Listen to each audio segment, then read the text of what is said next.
Did you know my mother? The question came from a little girl in a blue dress, and somehow it was the most dangerous thing anyone had said to me in years. I was standing near the bar at the Halston Foundation Gala in Midtown Manhattan, holding a glass of bourbon I hadn't touched for 20 minutes. Around me, 300 people laughed beneath crystal chandeliers. Politicians, bankers, men who shook my hand while pretending they didn't know what my name meant after midnight. Adrian Moretti, 37 years old.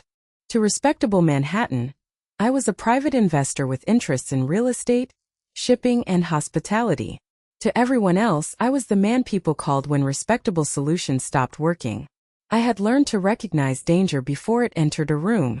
A nervous glance, a door closing too quietly, a conversation that stopped when I approached. But I hadn't noticed the child. Not until she was standing directly beside me. She couldn't have been older than 8. Brown hair fell unevenly over her shoulders, as if someone had tried to fix it in a hurry. She wore white sneakers beneath her formal dress instead of the uncomfortable shoes every other girl at the gala seemed trapped in. In one hand she held a folded photograph. In the other a half-eaten chocolate cookie.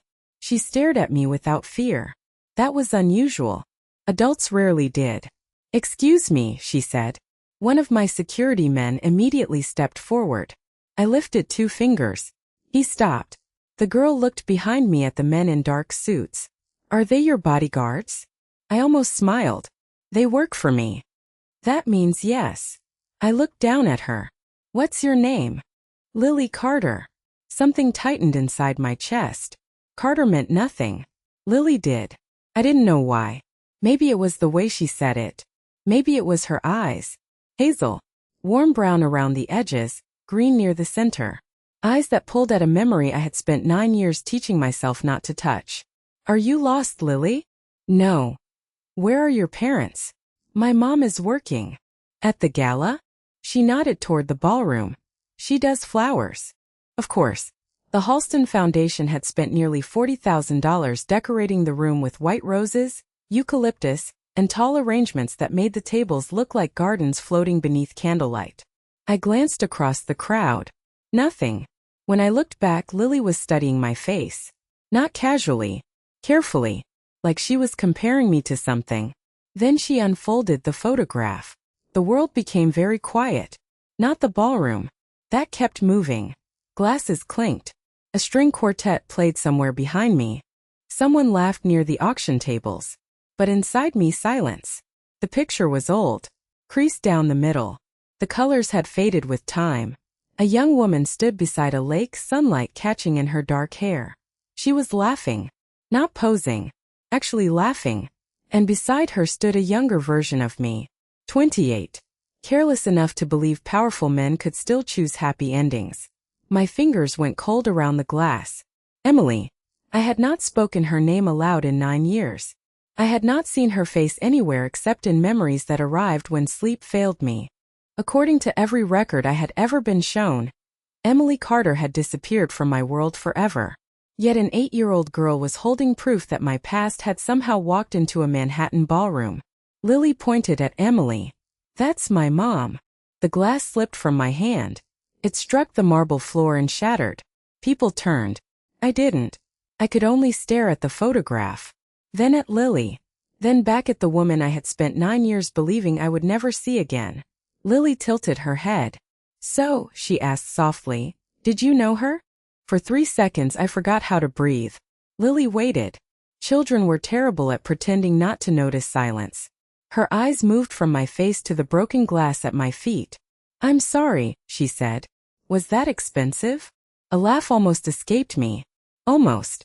One of the hotel staff hurried over with a broom, but I raised a hand before he reached us.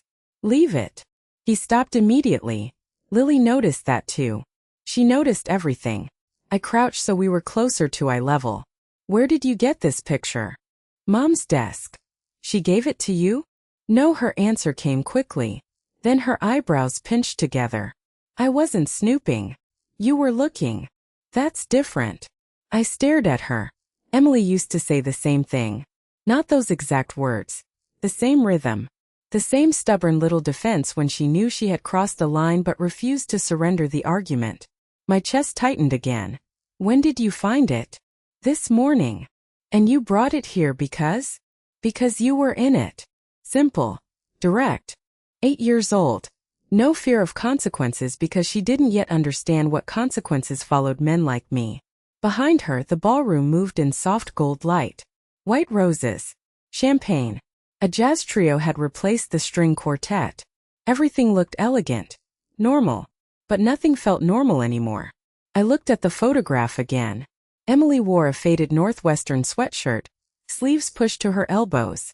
We had taken that picture at Lake Geneva in Wisconsin. September. 9 years ago. 2 weeks before she vanished. I remembered the wind that day. Cold enough that she stole my jacket.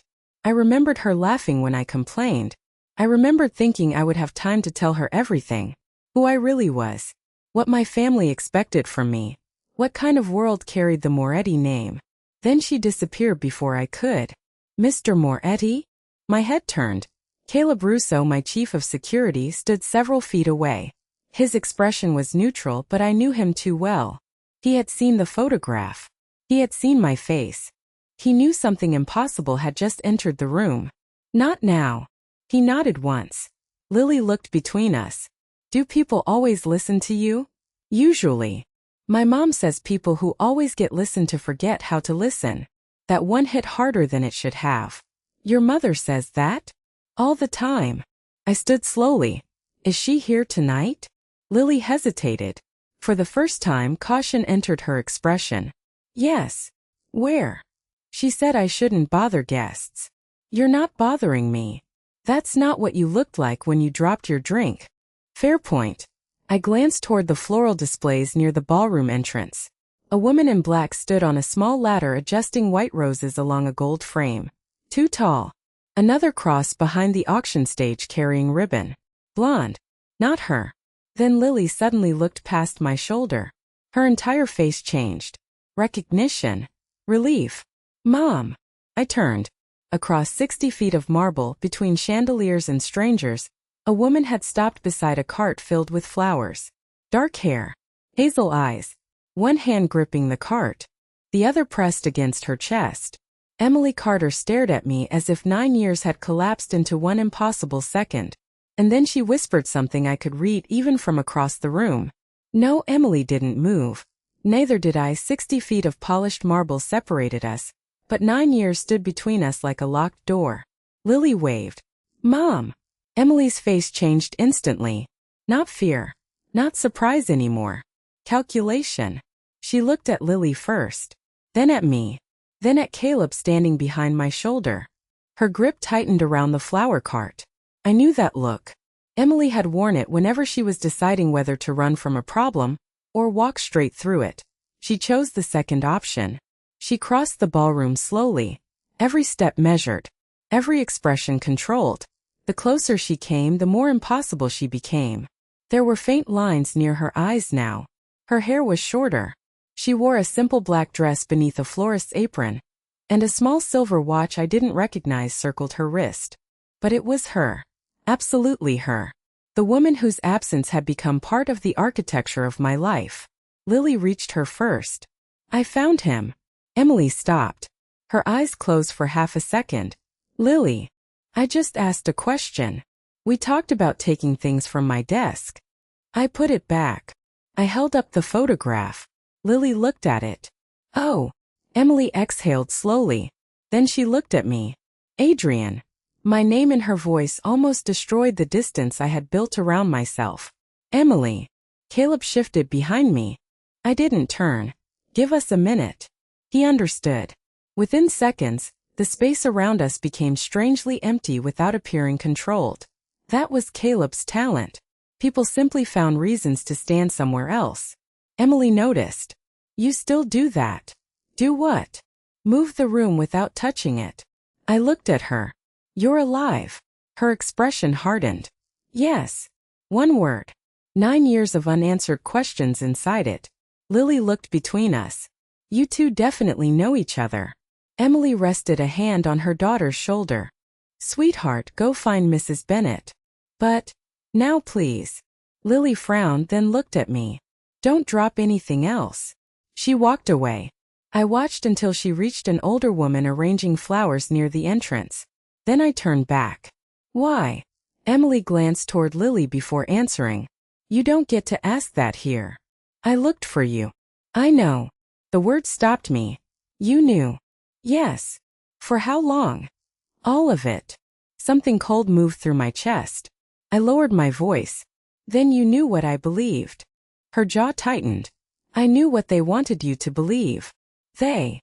She looked around the ballroom. Not dramatically. Carefully. The way people looked when walls had ears. Emily. Not here. Then where? Nowhere. I almost laughed at the absurdity. You disappear for 9 years, walk into the same room carrying my past, and expect me to accept nowhere? I didn't walk in carrying your past. Her eyes moved toward Lily. I walked in carrying my future.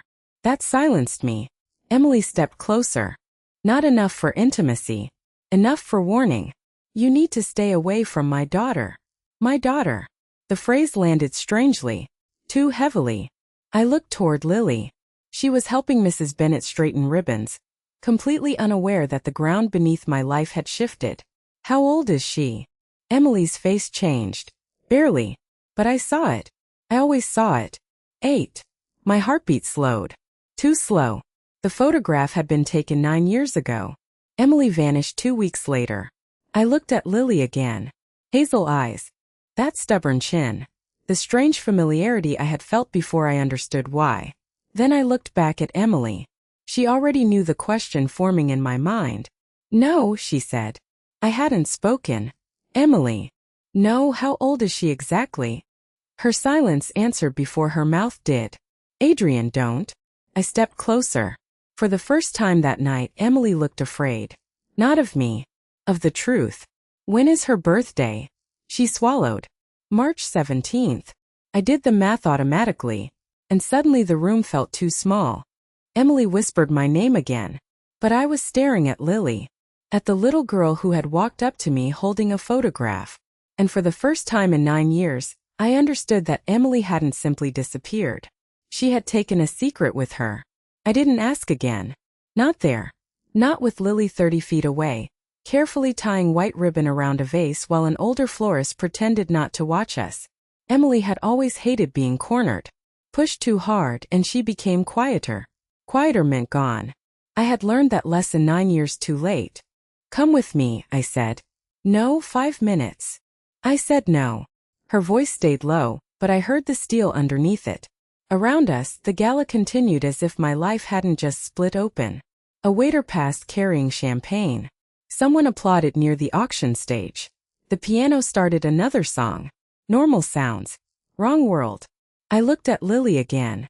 She was smiling at something Mrs. Bennet said. Does she know anything about me? Emily's eyes sharpened. She knows her father isn't in her life. The answer was too precise. That wasn't my question. It's the only answer you're getting tonight. I studied her face. She looked tired beneath the professional calm. Not weak. Tired. There was a difference. What happened after Lake Geneva? Emily's expression changed. Just slightly. You remember that? I remember everything. The wind. The dock. Her stealing my jacket. The way she had said she wanted a life where nobody cared about last names. At the time I thought she was teasing me. Now I wasn't so sure. I went home 2 days later, she said. Someone was waiting outside my apartment. My body went still. Who? I never got a name. What did they want? To help me understand something. Her fingers tightened around the edge of her apron. They knew where I worked. Where my mother lived. What coffee shop I stopped at every morning. I said nothing. Emily continued. They told me being close to you came with consequences. The room seemed colder. What consequences? They didn't threaten me directly. That somehow made it worse. They didn't have to. Her eyes moved toward Lily. I understood. I lowered my voice. You should have called me. I tried. That stopped me. When? 3 times. I never received anything. I know. There it was again. That phrase. I know. Like someone else had been standing between us the entire time. Who intercepted you? Emily shook her head. I don't know. You expect me to believe that? I expect you to understand that I was 23, scared, and suddenly being told things about your family that you had never bothered to tell me. I had no defense for that. Because she was right. I had given her pieces of myself. Never the whole truth. Emily looked toward Lily again. Then I found out I was pregnant. The air left my lungs. She said it quietly, almost gently, as if lowering her voice could make the words smaller. It didn't. When? 3 weeks after I left New York. I stared at her. Did you know she was mine? Emily closed her eyes. 1 second, then opened them. Yes. Something inside me went completely silent. Not anger. Not yet. Something deeper. 9 birthdays. 9 Christmas mornings. 9 years of first words, scraped knees, school pictures, bad dreams. Gone. You had no right. I had one responsibility. Her eyes filled, but her voice never broke. Keeping her safe. From me. From your world. That hurt more. Because there was truth in it. I looked across the ballroom at Lily. She had started laughing. The sound carried faintly through the room. A sound I had never heard before tonight. A sound I suddenly knew I had missed for 8 years. Then Caleb appeared at the edge of my vision. He didn't interrupt. He didn't need to. I knew that expression. Something was wrong. I turned. What? His voice dropped. We checked the florist company. Emily went pale. Caleb looked at her, then back at me. Someone requested her assignment to this gala specifically. My eyes returned to Emily. She whispered, I never requested this event. And just like that, our reunion stopped feeling accidental. Emily looked at Caleb as if he had just confirmed the thought she had spent years trying not to think. That's impossible. Caleb didn't react. The request came through the Foundation's event coordinator 3 weeks ago. Your company was specifically asked to send Emily Carter. My eyes stayed on her. Who made the request? We're tracing it. Emily took 1 step back. No, I knew that tone. It wasn't denial. It was memory. What is it? She shook her head. Emily. There was a man. My jaw tightened. What man? After I left New York. Her voice dropped. I moved to Connecticut first. Stamford. I rented a room above a bakery and used my middle name for almost 6 months. You changed your name? I was trying to disappear. The words landed exactly where they were meant to. She continued before I could answer. One morning there was an envelope under my door. Caleb moved closer. What was inside? A photograph. Of what? Me. Silence. Emily looked toward Lily. She was still a baby. My chest tightened. The photo showed me pushing her stroller outside a grocery store. I felt something cold settle behind my ribs. What message? Emily swallowed. 3 words. She looked directly at me. We still know. Caleb's expression hardened. Did you report it? To who? Her laugh was quiet and bitter. The police? Your family. You. She shook her head. I packed that night. How many times did you move? 5. That answer hit harder than I expected. 5 apartments. 5 neighborhoods. 5 attempts to keep Lily invisible. Because someone had convinced Emily that being found meant danger. Because I hadn't known she was running. Why stop? I didn't. She glanced at the floral apron around her waist. I changed jobs. Changed cities. Changed routines. But eventually Lily needed school. Friends. A normal life. Where do you live now? No, Emily.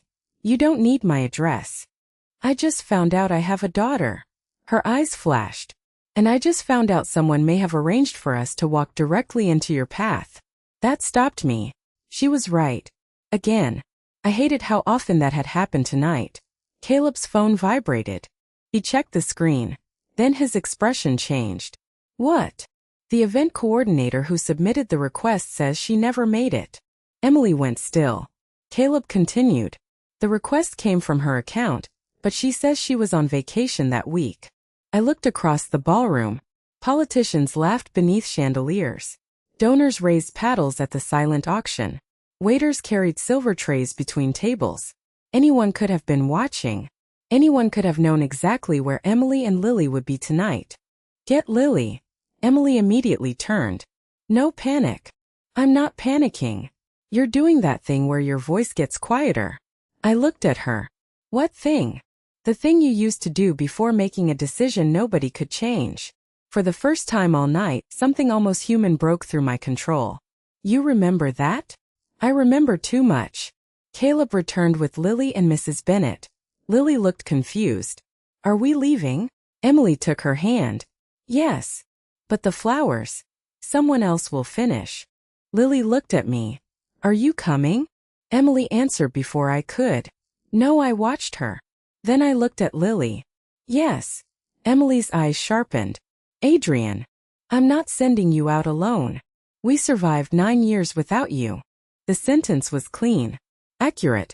Cruel without trying to be. I stepped closer, keeping my voice low. And somebody just proved they know exactly where to find you. For the first time, Emily had no answer. Caleb guided us toward a private service corridor behind the ballroom. We had almost reached the elevator when Lily tugged on my sleeve. I looked down. She was holding the old photograph again. There's something on the back. Emily froze. Lily turned it over. A line had been written beneath the faded date. Not Emily's handwriting. Not mine. I recognized it anyway, because I had seen that handwriting on birthday cards, business ledgers, and family notes my entire life. Caleb read the message over my shoulder, then looked at me. I didn't need to tell him whose handwriting it was. My uncle Vincent had written it. And Vincent Moretti had been the man who raised me. Vincent Moretti had taught me how to tie a Windsor knot when I was 12. He taught me how to read a room before speaking. How to never make promises I couldn't keep. How to protect the family name. For most of my life I had mistaken control for loyalty. Now his handwriting was on the back of a photograph Emily had hidden for 9 years. I took it from Lily carefully. The message was short. Some truths are safer buried. Emily read it over my arm. All the color left her face. That's him. I turned. What? The man from Stamford. Her voice was barely above a whisper. I never saw him clearly. He stayed across the street. Gray coat. Black car. She pointed at the handwriting. But that phrase. My pulse slowed. He said something like that when he called me. You spoke to him? Once. I looked at her. You never told me there were calls. I never told you anything because I thought every message could be monitored. Caleb pressed the elevator button. We need to move. The doors opened. Lily stepped inside between us, holding Emily's hand. She looked from my face to her mother's. Is Uncle Vincent bad? My stomach tightened. Children heard everything adults wished they didn't. Emily crouched. You don't need to worry about that. But you're worried. Emily hesitated. Lily looked at me. Are you? I entered the elevator. Yes. Her eyes widened slightly. Maybe she expected adults to lie better. The doors closed. For several seconds, only the quiet hum of the elevator filled the space. Then Lily asked, Is he your uncle? Yes. Do you love him? That question hurt more than accusation would have. I used to think love meant trusting someone without asking questions. Lily frowned. What does it mean now? I looked at Emily. She was staring straight ahead. I'm still figuring that out. The elevator opened into a private underground garage. 3 black SUVs waited beneath fluorescent lights. Emily stopped immediately. I'm not getting into one of those. Despite everything, I almost smiled. You always hated black cars. They look like bad decisions. Lily nodded seriously. They do. Caleb opened the rear door of the middle SUV. Emily crossed her arms. Where are you taking us? My townhouse. No. It has private security. No, Emily. I spent 9 years teaching Lily that safety doesn't mean letting powerful men decide everything for us. That silenced me. Caleb looked away. Smart man. I lowered my voice. Then you decide. She blinked. What? Choose where we go. Suspicion entered her face. You're serious? Yes. Emily studied me for several seconds. My sister's place in Westchester. You have a sister? Half-sister. Claire. Does Vincent know about her? I don't think so. That's not enough. It's what I have. I nodded. Then we go there. Emily looked almost surprised. Maybe the old Adrian would have argued. Maybe she was waiting for him. But that man had already cost me 9 years. I wasn't interested in losing another minute proving I could control a room. We got inside. Lily sat between us. For the first 10 miles nobody spoke. Manhattan lights slipped across the windows. Then Lily leaned against Emily's shoulder. Within minutes she was asleep. I watched her reflection in the glass. 8 years old. My daughter. The words still felt impossible. Emily noticed me looking. She likes pancakes shaped like stars, she said quietly. I turned. She hates grape jelly. Loves thunderstorms. Reads under the covers after bedtime. I didn't speak. Emily's voice softened. If you're going to know her, Adrian, know her as a person. Not an heir. Not a Moretti. Not a secret. I looked down at Lily's sleeping face. And for the first time that night, I understood the real choice ahead of me. Vincent had taught me how to inherit an empire. Emily was asking me to become worthy of a child. Claire's house sat at the end of a quiet road in Westchester, the kind of place with porch lights left on and bicycles leaning against garage walls. Normal. I had forgotten how powerful normal could look. Emily woke Lily before we pulled into the driveway. We're here, sweetheart. Lily blinked against the darkness. Is Aunt Claire awake? She will be. The front door opened before we reached the porch. A woman in gray sweatpants and a college sweatshirt stepped outside, her hair tied into a loose knot. She looked at Emily, then at Lily, then at me. Her expression changed instantly. Oh, Emily sighed. Claire. That's him. Lily answered for her. Yes. Claire looked at me again. You're taller than I expected. I didn't know what response that required. Emily rubbed her forehead. Can we go inside? Claire stepped aside. The house smelled like cinnamon and laundry detergent. Family photographs covered one wall. Birthdays. Beach trips. Christmas mornings. Lily at 4 with missing front teeth. Lily at 6 holding a soccer trophy. Lily asleep beside a golden retriever. 8 years of life arranged in wooden frames. I stopped walking. Emily noticed. You can look. I moved closer. One photograph showed Lily sitting on Emily's shoulders beneath fireworks. Another showed her wearing an oversized chef's hat, flower across her face. I had missed all of it. Not because I chose to, but absence didn't care about intention. Claire guided Lily upstairs. She can sleep in the guest room. I'm not tired, Lily protested. You were asleep 10 minutes ago. That was car sleep. Claire smiled. Different category? Very. When they disappeared upstairs, Emily walked into the kitchen. I followed. Caleb remained near the front door, giving us distance. Emily filled a glass of water. Her hands were steady now. Mine weren't. Why didn't you ever tell Claire who I was? I did. I looked at her. She knows. She knows enough. Enough to hate me? Emily took a sip. She doesn't hate you. That sounded convincing. She hates what your world cost me. I leaned against the counter. And what did it cost you? Her eyes met mine. Everything I thought my 20s would be. Silence. No career plan. No stable home. No trusting strangers. No staying anywhere long enough to build roots. She looked toward the ceiling. But I got Lily. Her expression softened. So I stopped measuring my life only by what I lost. That sentence stayed with me. I had spent 9 years measuring everything by loss. Emily had built something from hers. I want to make this right. You can't. I can try. That's the problem. Her voice stayed calm. You think every problem has a solution because people around you always find one. What do you want me to do? For once. She set the glass down. Nothing.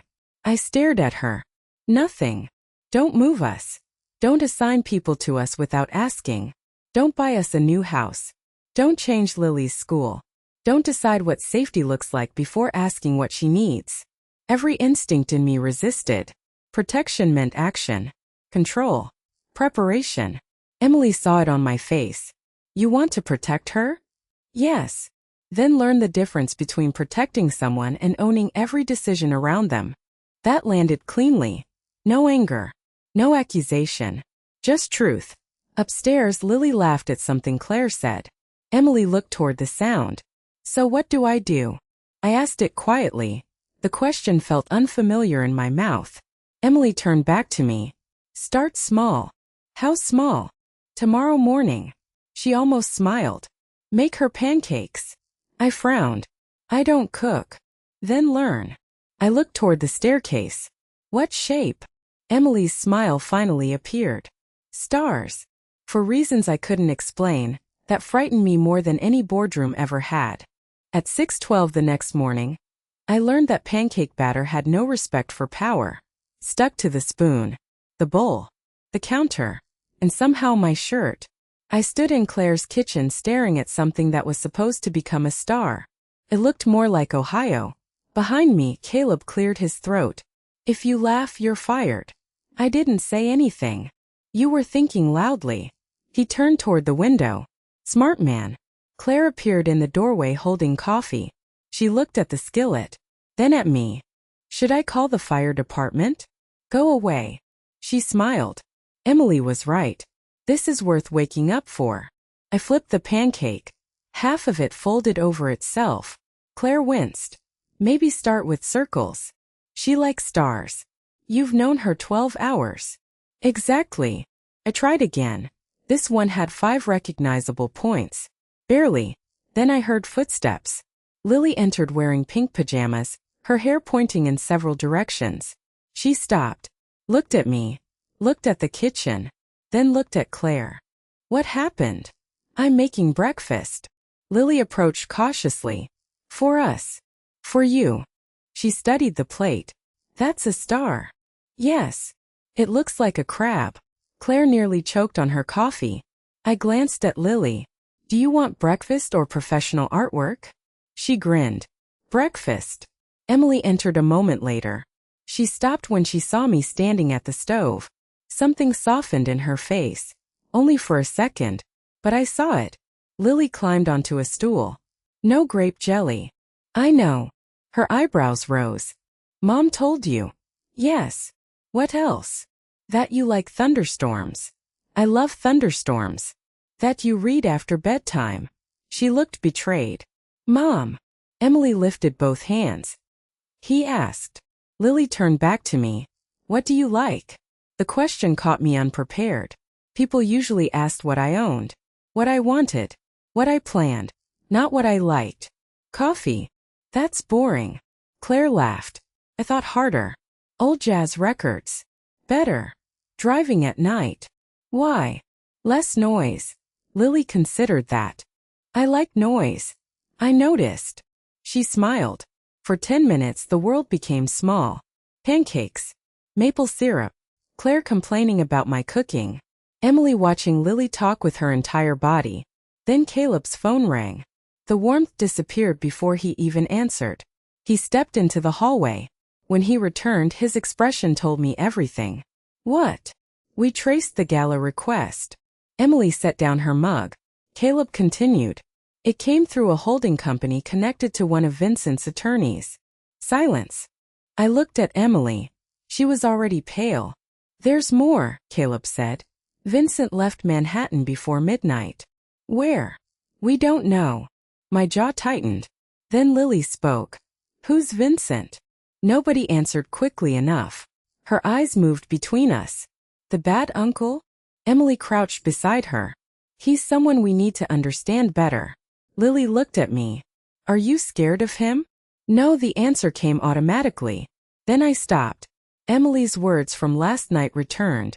Don't decide what safety looks like before asking what she needs. I looked at Lily again. Yes. Her expression changed. Not frightened. Attentive. But being scared doesn't mean we panic. What does it mean? It means we pay attention. She nodded slowly. Then my phone vibrated on the counter. Unknown number. One message. I opened it. A photograph loaded. Taken that morning. Through Claire's front window. Me standing at the stove. Lily sitting at the counter. Emily behind her. Underneath were 6 words. You finally found what I protected. I read them twice. Then Emily whispered. Adrian. I turned the screen toward her. She stared at it. And I understood something Vincent had spent my entire life teaching me incorrectly. Power was not making everyone obey. Power was knowing what mattered enough to change for. I looked at Caleb. No more secrets. Then at Emily. This ends with the truth. By 8:30 that morning, Claire's dining room had become the strangest meeting room I had ever used. No marble table. No lawyers. No polished city skyline behind glass. Just coffee mugs, Lily's coloring books, and a bowl of oranges in the middle of the table. Caleb placed 3 folders in front of me. We found Vincent. Emily stood beside the window. Where? His house in Greenwich. I looked up. He didn't run? No, that bothered me more. Vincent never did anything without a reason. What else? Caleb opened the first folder. Records from 9 years ago. Payments to a private security firm. Apartment searches. Travel monitoring. Emily went still. I turned pages slowly. Her old addresses. Stamford. New Haven. Providence. Boston. Every city she had mentioned. Every place she had tried to disappear. My uncle had known. All of it.